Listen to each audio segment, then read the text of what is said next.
Beaufort's just a smaller Charleston in a way. It's got a lot of the same architecture. It's where Pat Conroy was from, if you guys remember Lords of Discipline or the Prince of Tides, the great Santini. Beaufort wrote all of those. Beaufort was established in 1711. Beautiful area, gorgeous homes. I think I'll be seeing more.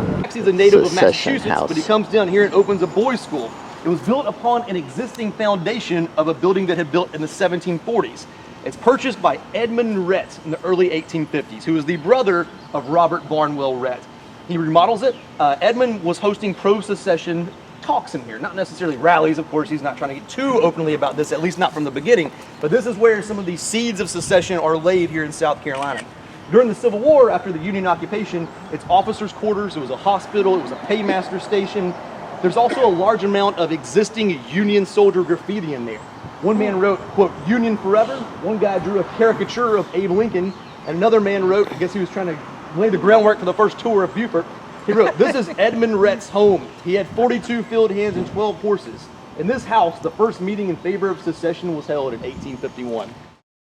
Earlier, this is St. Helena Church, dates to 1724. I should say that the building, the original part of the building, the congregation is older than that, dates to 1712. The current facade that you see dates to 1824, but their communion set they received in 1734. In Beaufort, a massive revival took place in 1831. Oddly led a lot of people who, of all different backgrounds, into faith, and people dropped their careers, things like being an attorney, and went into the ministry. But that revival was centered around this church. Of that revival, 40 men will enter the ministry, and the joke was always that kept little children from sitting on the Confederate stones.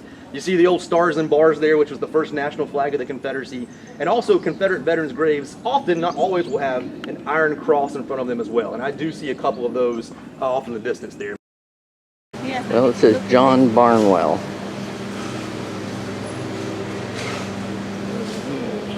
Major General, Revolutionary War.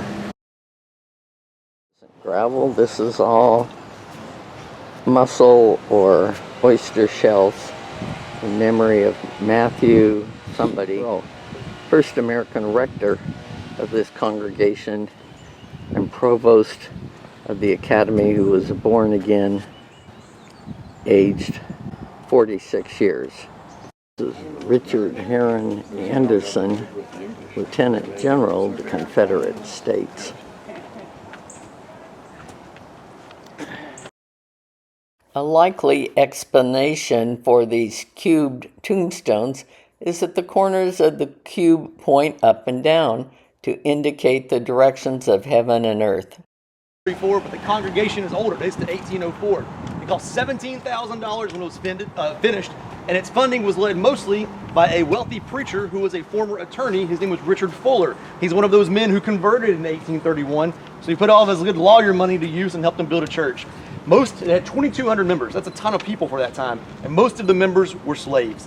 It's a perfect example of Greek revival. Slaves created the molded plaster decorations that are just inside the church. They had to rent pews there, like you did at most churches of the time. Rent ran from $12 to $30 a year. It's a local Jewish synagogue. Locates at the Beth Israel Synagogue, was chartered in 1905. It's a historic conservative synagogue built in 1908. It's one of the few wooden synagogues in continuous usage in the southeast U.S. And there's the sound of freedom. Here he goes. Barbara Streisand was filming Prince of Tides down here when the aircraft kept going overhead and ruining her filming. So she complained to the local authority and said, you know, you're interrupting our filming, and how dare you, and please stop. And evidently the commander said, ma'am, that's the sound of freedom. Although not officially recognized as a Beaufort Volunteer Artillery till 1776, the group was formed decades earlier to fight warring Native Americans and then the Spanish and pirates. During the Revolutionary War, they fought in battles up and down the Atlantic coast. This arsenal was built after the Revolutionary War, and the National Guard in Beaufort is recognized as the fifth oldest unit in the U.S. In the 1850s, secessionists began expanding and strengthening their militias. They expanded the arsenal and rebuilt the original tabby structure with brick. After the Civil War, the government disbanded the volunteer artillery and took control of the arsenal.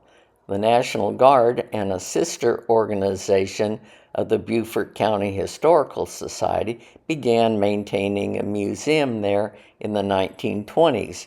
And then it was renovated in the 1930s under the WPA. Beaufort's arsenal is one of the few in the state that dates to the 1700s, and it's on the National Historical Register. Right across the street from the arsenal, I found this interesting little museum and store.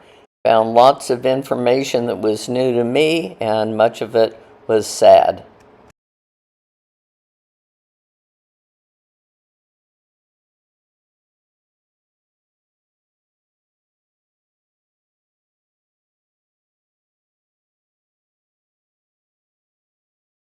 Tabernacle Baptist Church was originally constructed in 1840 as a meeting house and lecture room.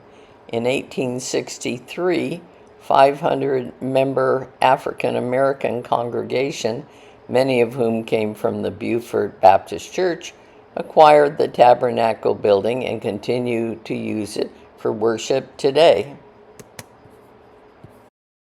It is the resting place of one of Beaufort's most beloved icons.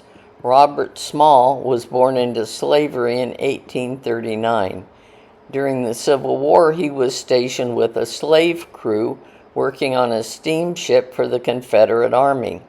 He managed to overtake the ship and turn it over to the Union forces.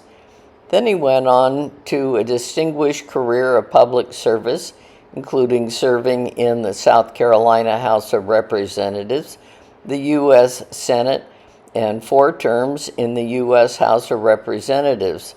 He also served as a major general in the state militia and later served as port collector for Beaufort. Harriet Tubman's statue is a large bronze monument located on the grounds of Tabernacle Baptist Church. It was dedicated in 2024 to commemorate her crucial role in the 1863 Combahee River Raid. It's a 14-foot sculpture of Tubman above a pedestal depicting scenes of escape and includes imagery of that raid. This raid took place in Beaufort and Colton counties in South Carolina.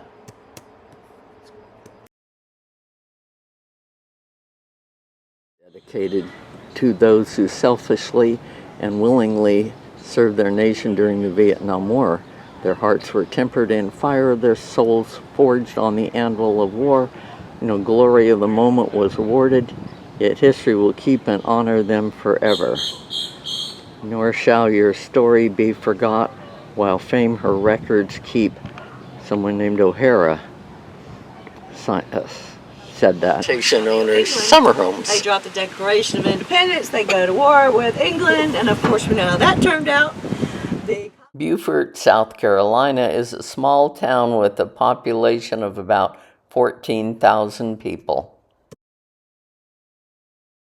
Here's just a few of the beautiful homes in this area.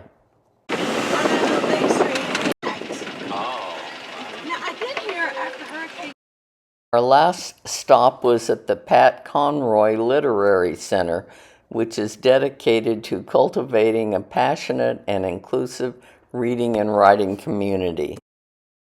Pat began his career as a teacher in Beaufort and went on to inspire countless readers and writers through his acclaimed works, including The Water is Wide, The Great Santini, The Lords of Discipline, and The Prince of Tides.